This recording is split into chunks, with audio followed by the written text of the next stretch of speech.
Alam nyo, the very important thing to understand, every believer are always thankful to the Lord because their God is alive.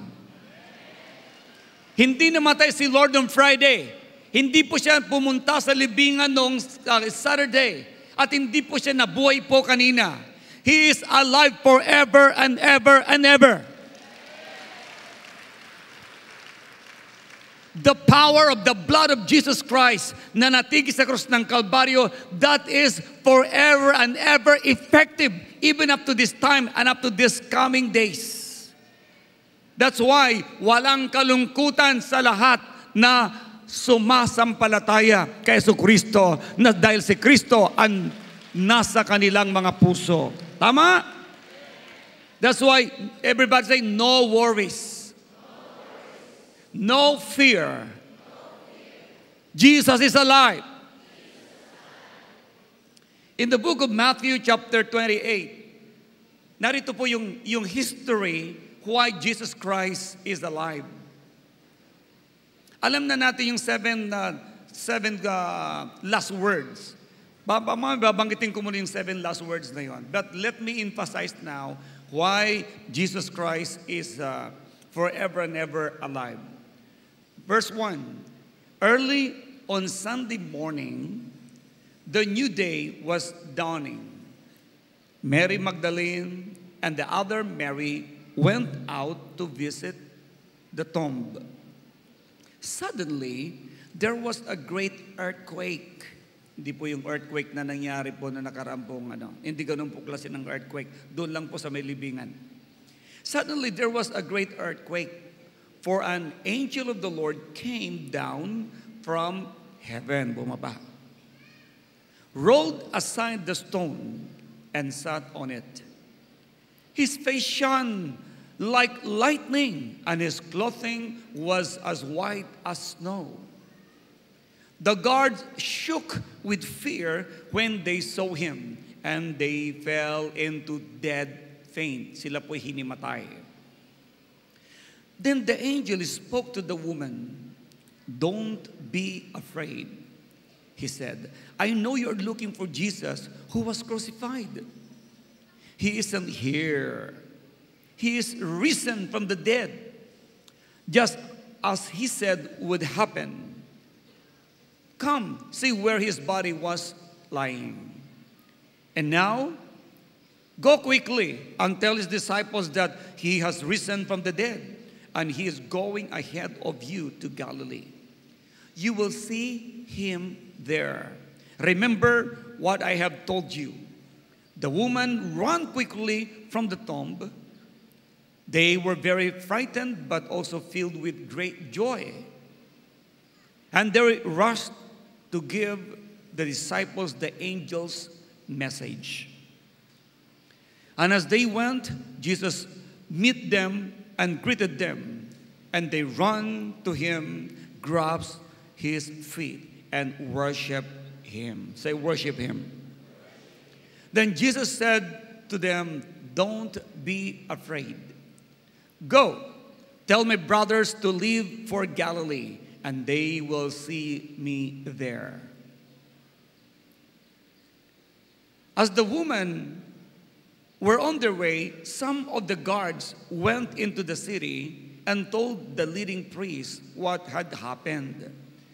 And meeting with the elders was called, and they decided to give the soldiers a large bribe. They told the soldier, you must say, Jesus' disciples came during the night while we were sleeping, and they stole his body. If the governor hears about it, well, stand up for you so you won't get in trouble. So the guards accepted the bribe and said what they were told to say. Their story spread widely among the Jews, and they still tell it today. God will be the one to bless His word. Manalangin tayo. I pray, my Lord, give us the wisdom to understand why you are so powerful, God, and you are alive and the same yesterday, today, and forever. Thank you so much, Lord. We promise that we give you all the glory. Bless us today. In Jesus' name we pray. Everybody says, Amen. Palapakan natin si Lord. Nung binabasa ko ito kaninang umaga, ito yung pagkabuhay ni Jesus na nagpapahayag na ang mismong witness ay mga babae. Dalawang Maria, si Mary Magdalene at isa pang Mary. Kasi kalimitan po sa mga tao noon, puro Mary ang tawag. Merong Mary of Bethany, merong Mary Magdalene, merong Mary, mother ni Jesus, at meron din naman pong Mary Maryhan, at meron ding Maria. Tinagalog ko lang ho yun. Nung nabuhay na muli si Jesus, ang nag-announce po nito ay ang mga anghel. Nung si Jesus ay pumunta sa mundong ito at ipapanganak ni Birheng Maria, ang mga anghel din po ang bumaba. At nagsabi na ipapanganak ang isang sanggol na lalaki ng isang birhen. At pangangalanan mo itong Jesus. At yun yung nangyari.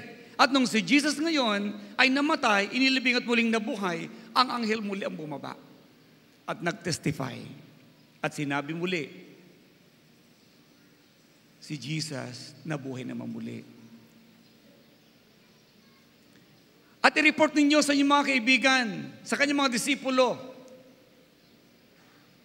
At yun na nangyari. Ang una na pinagkitaan o nakakita at siya po ang naging witness din, walang iba kundi mga babae.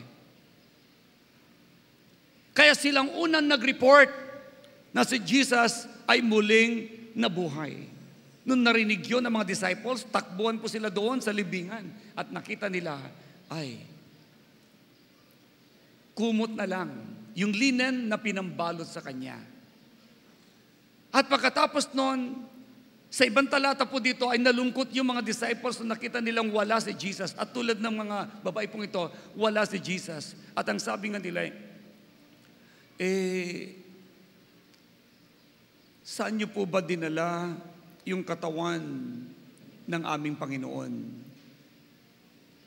Then, ang sabi nung nakaupo doon, hindi nila alam si Jesus na rin. Sabi, sino ba hinahanap ninyo? Ang aming pong Panginoong Yesus. Wala na siya dito. Tapos nabusesan na si Jesus pala yung nagsasalita. And they immediately worship Him. And Jesus said to them, okay, sabihin nyo sa aking mga kapatid, pumunta sila sa Galilea at imimit ko sila doon. Ang pinupoint ko ngayon dito, mga magulang ko at mga kapatid, ay ang patotoo. Nagpatotoo ang mga anghel na si Jesus ay muling nabuhay. Nagpatotoo ang mga disciples at mga babae pong ito na si Jesus ay muling nabuhay. At alam niyo ba, hindi lamang yon. Nagpakita si Jesus at maging si Tomas nagulat nga Dahil yung ibang mga disciples hindi maniwalang si Jesus ay muling nabuhay. At nagpakita, Tomas, alika dito. Makikita niyo po ito sa book of John chapter 20. Ang sabi ni Lord sa kanya, Tomas, halika dito. Ipasok mo yung kadaliri sa aking kamay na butas at sa aking tagiliran. Then doon pa lamang nagsalita si Tomas at ang sabi niya, Panginoon ko at Diyos ko. Now, nung si Jesus ay nagpakita sa mga disciples naman na pagkamalang multo. Ang sabi ni Jesus, huwag kayong matakot, ako ito. Ako ito. At ang multo ay walang laman at buto. At tignan niyo kung hindi ito, may laman at may buto. Ito po yung proof na si Jesus ay muling nabuhay. Tama? Ito ngayon, nag-report yung mga hinimatay sa takot. Hinimatay sa takot ng mga sundalo, gwardiya. Kasi ang gusto ng mga Romano sa mga time na yon, manatiling patay si Jesus. Ayaw po ng mga pare na si Jesus ay muling nabuhay. Kaya nung pinatay po nila ito, doon sa krus ng Kalbaryo, tiniyak nilang patay. Hanggang sa tinusok pa sa tagiliran, natigis lahat ang kanyang sariwang dugo.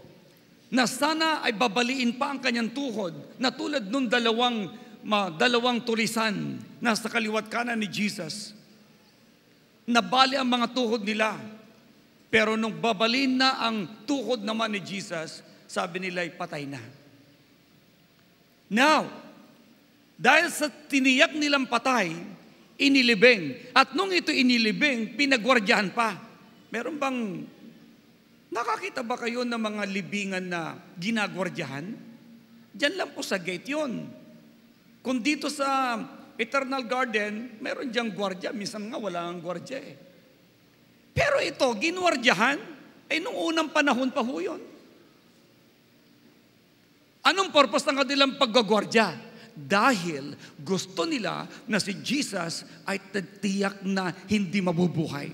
Dahil kung sakaling yung bato na pinantakip sa kanyang nicho ay gugulong, ay papatayin nila, sasaksakin uli.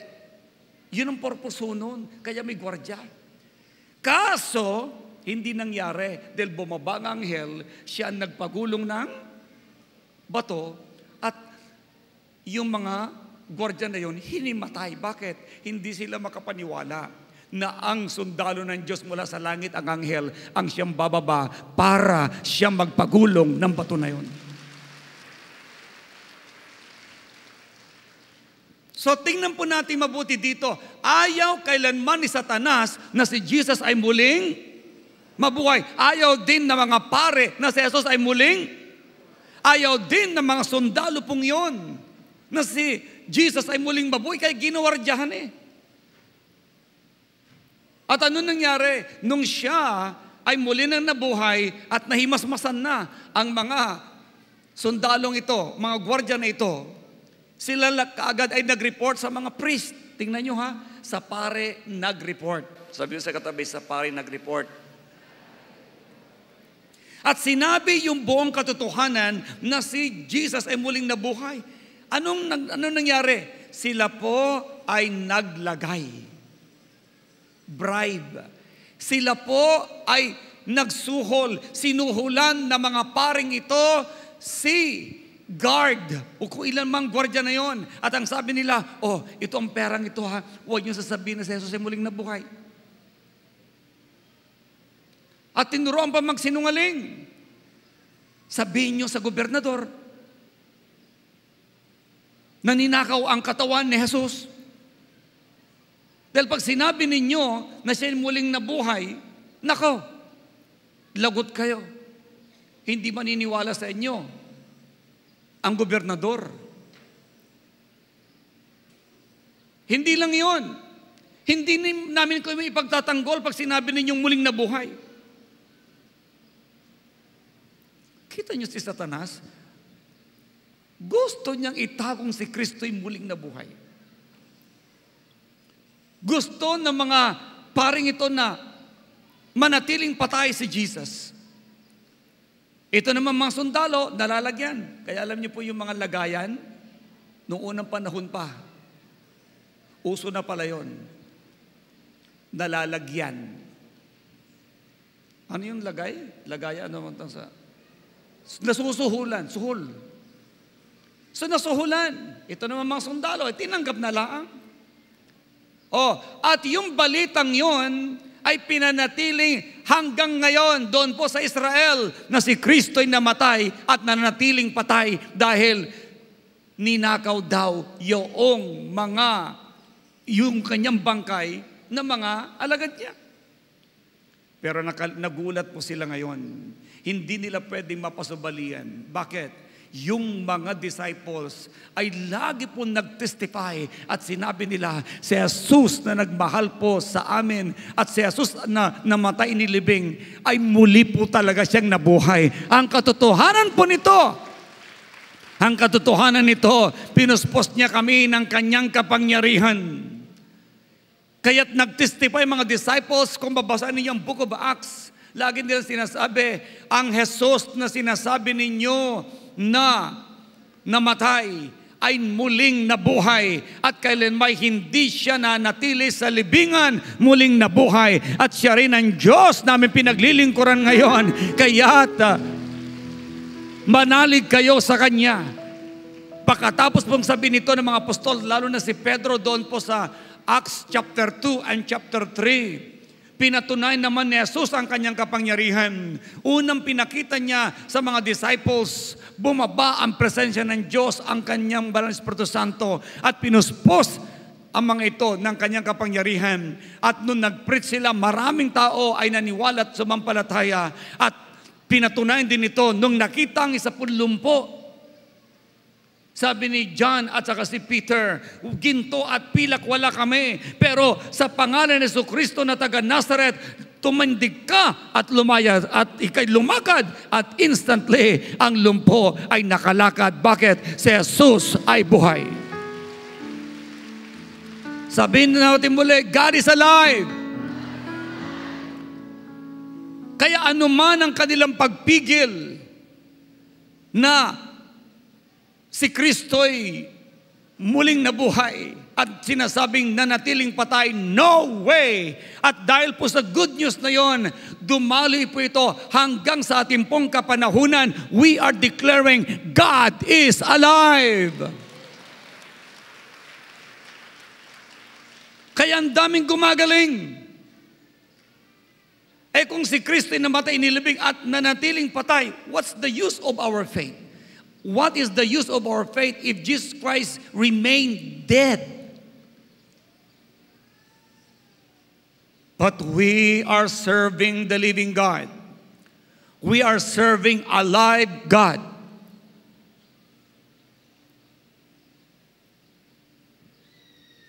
Kaya't kawawa ang tao na nagsasabing si Kristo'y patay.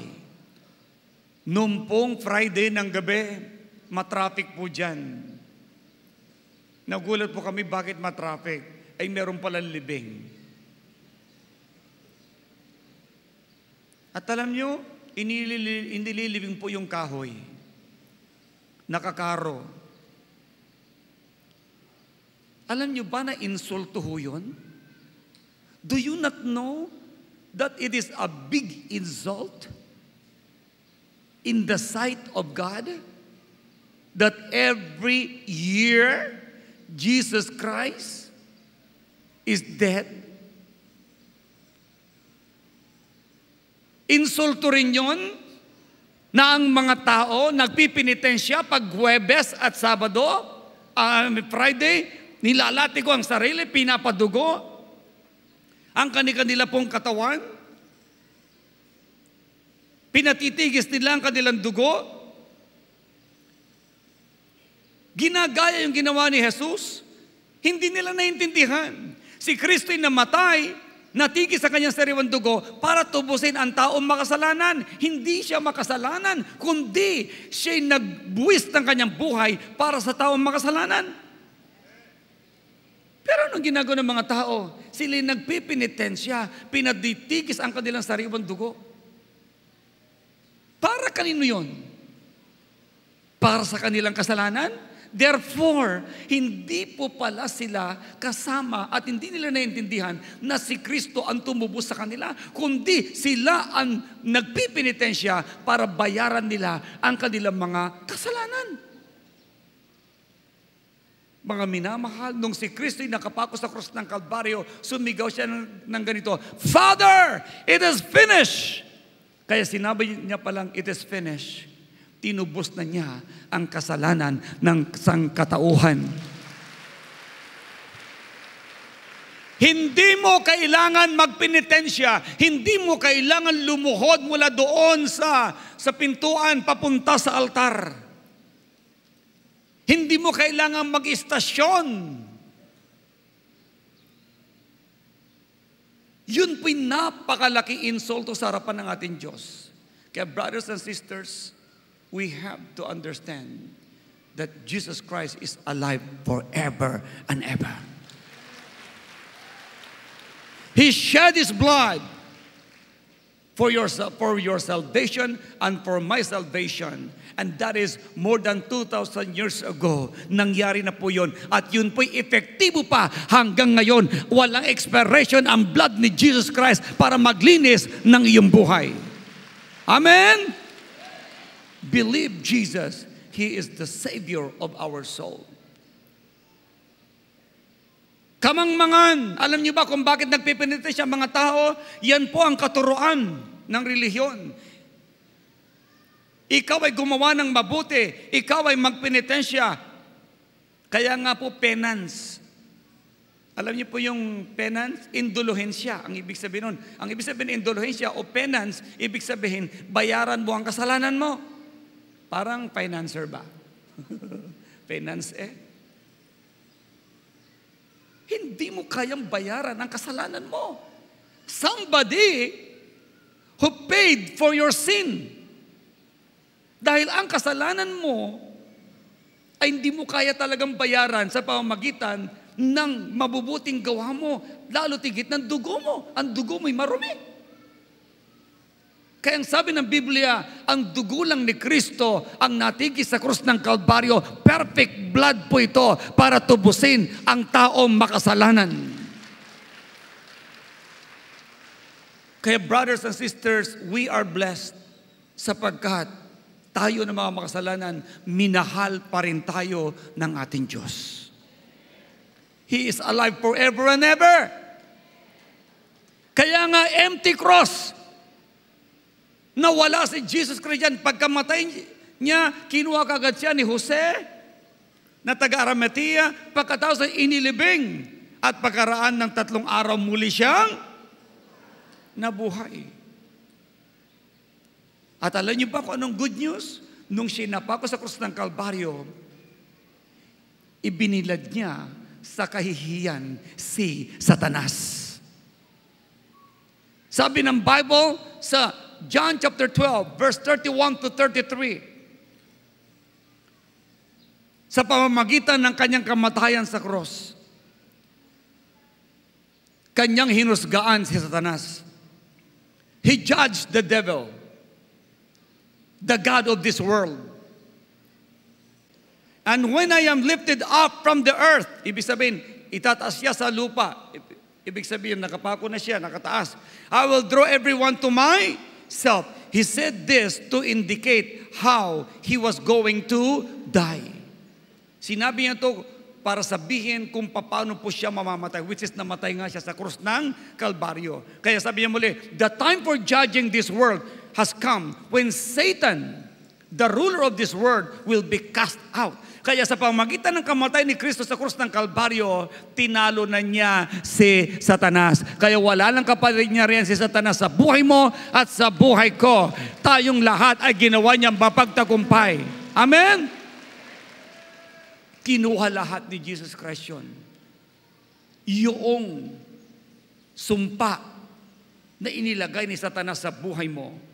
Bakit? Dahil tinalo na niya ito. Kaya wala nang kapangyarihan ng demonyo sa buhay mo. Naintindihan ba ninyo? And you need to rejoice for that. Pasalamatan mo siya. At maglingkod ka sa Kanya. Bakit? Ito siya. Kung naalala yung tinuro ko noong nakaraang linggo, nung tinubos tayo ng Panginoon, ang may-ari sa atin ay yung pong tumubos. Tama ba? Sino may-ari sa atin ngayon? Si Jesus. Ngayon, sinong pararangalan mo? Yung nagbuwis ng kanyang buhay para sa'yo o yung lamang miron? Anong miron, Bishop Art? Miron? Ganito yan. Sinabi ko sa inyo na pag sumamba ka sa Diyos-Diyosan, nagagalit ang Diyos. Bakit? Siya yung tagapagligtas. Siya yung gumawa ng langit at ng lupa. Hindi lang yun. Namatay siya para sa iyo at para sa akin. Pagkatapos noon, mayroon ka pang ibang sasambahin. Halimbawa, Ako ang tumubos sa'yo. Tapos pasasalamatan mo ibang tao, ano mararamdaman ko? Di po ba masakit yon? Yun lang po yun eh. Ikaw ang tumulong sa kapitbahay mo, tapos pinarangalan, yung hindi niya kaano-ano, dumating lamang doon, at hi, gumano lang, tapos pinasalamatan, at hindi ka pinasalamatan? Yan ang reason kung bakit ayaw ni Jesus na ibigay ang kanyang kaluwalhatian sa sino bang rebolto. Bakit? Siya ang tumubos sa iyo at sa akin, dapat sa kanya ang parangal. Tama? Kaya wala kang ibang tatawaging Diyos maliban lamang kay Heso Kristo. Bakit sinasamba? Bakit ba? Hindi naman namin sinasamba sila Bishop Art. Ano hindi sinasamba? Hinahandugan mo si Saint Pio ng Bulaklak.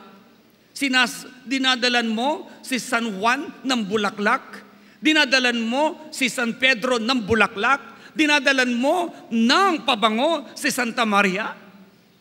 Sila ba ang namatay para sa iyo at para sa akin? Use your common sense. Are you listening to me? Use your common sense. Sila ba ang nabuwis ng kanilang buhay para sa iyo?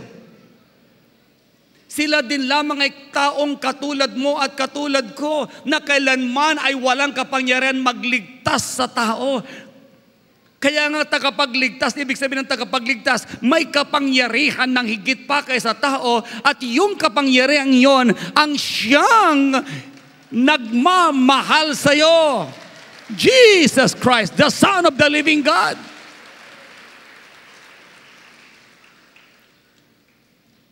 Papayag ba kayo?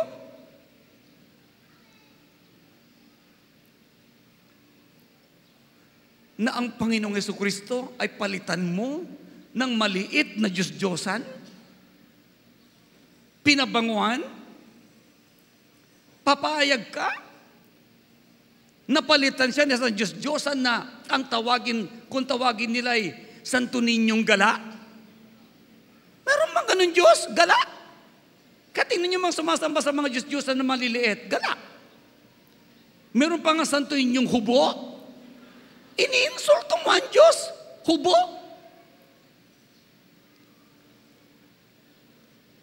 Meron pa nga santo ang mga magsusugal eh. Si Pedro, siya daw ay sabungero dahil tumilaok ng 3 beses. Sentido común. Si Maria naman, Bishop Arte, pumunta dito sa lupa. Siya naman ay ginamit ng Diyos para ipanganak si Jesus. Makinig ka mabuti.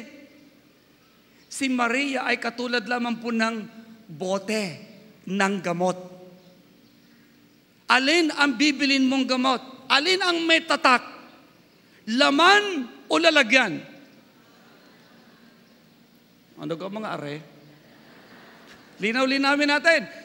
Pag bibili ka ng gamot, alin ang may tatak? Laman o yung lalagyan? Lalagyan. Tama? Pangalawang tanong, alin ngayon ang iinumin mo? Lalagyan o laman? Laman. Alin ngayon ang mahalaga? Lalagyan o laman? Laman. Inumin mo ang lalagyan, mabibilaukan ka, patay ka. Tama? Inumin mo ang laman. Yun ang tunay na gamot. Mga minamahal, si Birheng Maria ay lalagyan lamang ng laman. Hindi siya ang mahalaga. Ang pinakamahalaga, yung si Jesucristo na tagapagligtas ng sangkatauhan.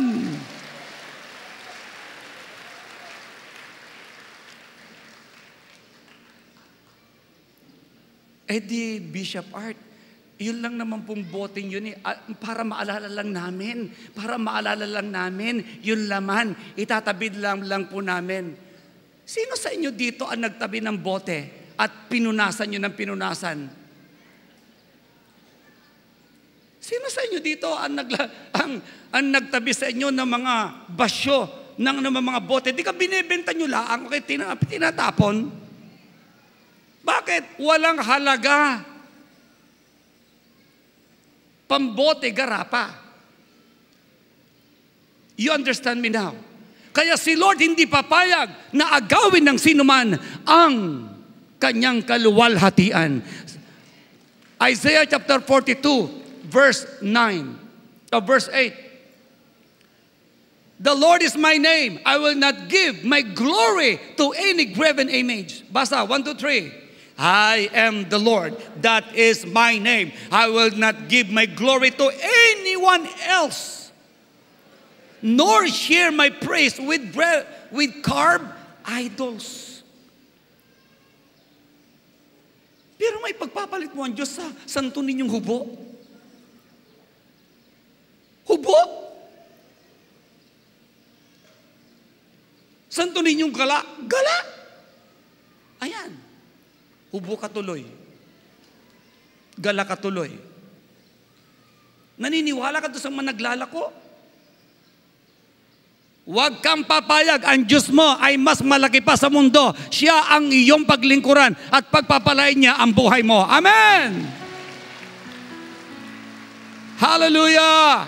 Kaya sabihin natin muli, because He lives, I can face tomorrow. Because He lives, all fear is gone. Because I know He holds the future. And life is worth a living just because He lives. Because He lives, I can face tomorrow. Woo-hoo! Because He lives, all fear is gone. Because I know He holds the future. And life is worth a living just because He lives. Open your mouth, sing it right now. Because He lives, I can face tomorrow. Because He lives, all fear is gone. Oy, purihin mo ang Diyos mo. Because I know He holds the future. And life is worth a living just because He lives. Guys, alam nyo, sa totoo lamang, ang Diyos ay masaya sa taon na nag-acknowledge ng pagmamahal niya.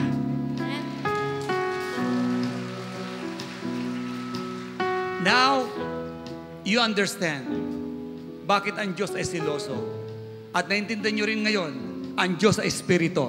Sabi ng Biblia sa John chapter 4, verse 23 to 24, dumating ng panahon at ngayon na nga, ng lahat ng sasamba sa Diyos ay sasambahin lamang siya sa Espiritu at sa katotohanan.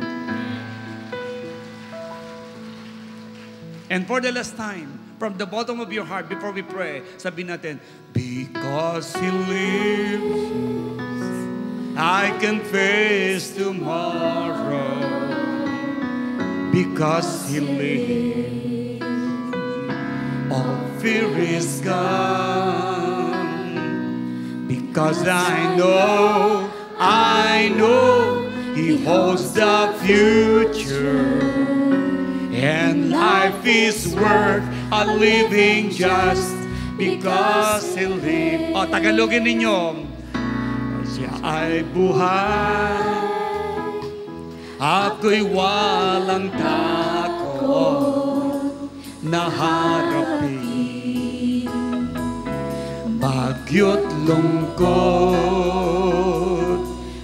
aking nalalaman, hawak niya'y bukas. Ang puso ko'y maligaya hanggang wakas. Tingnan ninyo, hawak ng Diyos ang bukas. Hawak ng Diyos ang bukas. Bago ka pa gumising bukas, nandoon na siya. Bago ka pa mag-birthday next year, nandoon na siya.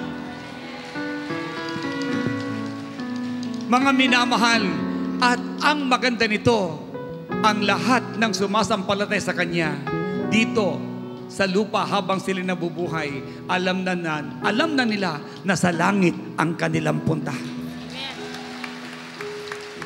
Bakit? Si Kristo'y namatay, inilibing at muling umakyat na siya sa langit. Kaya may tunay na langit na pupuntahan ang lahat ng taong sa Kanya'y nananalig. Thank you, Lord. Are you thankful for that? Kayo ba'y nagpapasalamat? Now I am thankful for the love He gave, His grace and mercy is so great. Now I am willing, ready to follow this life you gave. I give it back to you. Sino binigyan ng buhay? Now I am thankful for the love you gave, His grace and mercy is so great. Now I am willing, ready to follow this life you gave. I give it back to you. Sino nagsasabing dito ng kanyang buhay, ibibigay niya kay Lord? Kung si Lord nagbigay ng buhay para sa iyo at para sa akin, para maligtas ka, you have to give your life to the Lord in order for you to have life. Tingnan niyo nagbigay si Lord ng buhay para ikaw ay mabuhay. Now, kung gusto mo talaga mabuhay ka, ibigay mo naman ang buhay mo sa nagbigay sa iyo. Last word, kapag ikaw ay tinubos, sino nagmamay-ari sa iyo? Yung tumubos. Tinubos ka ni Jesucristo. Kaya dapat mo lamang siyang parangalan dahil siya ang nagmamahal sa iyo. At tumayo tayo at sabihin natin sa Kanya muli, now I am thankful for the love you gave, His grace and mercy is so great. Now I am willing, ready to follow for this life you gave. I give it back to you. For the last time, lift up your hands. Now I am thankful for the love you gave, your grace and mercy is so great. Now I am willing, ready to follow this life you gave. I give it back to you. This life you gave, I give it back to you.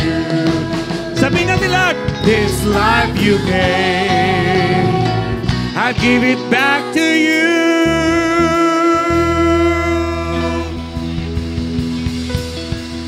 Hallelujah!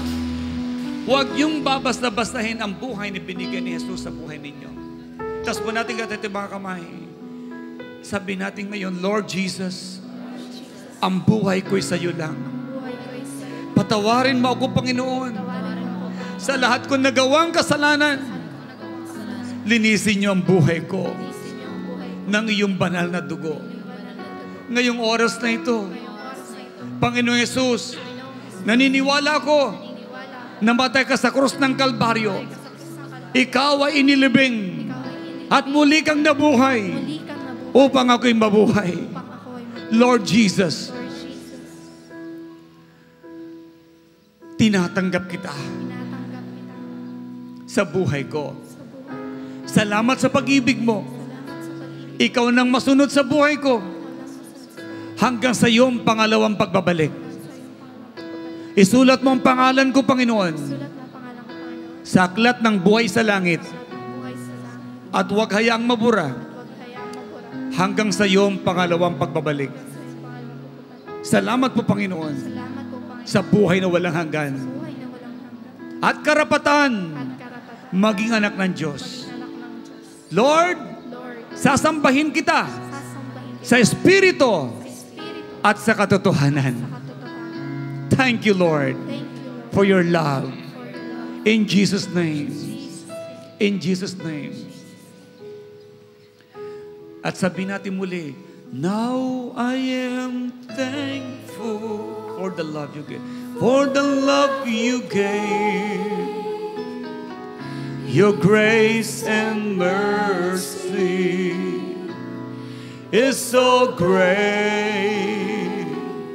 Now I am willing, ready to follow this life you gave. I give it back to you. This life you gave, I give it back to you. This life you gave, I give it back to you.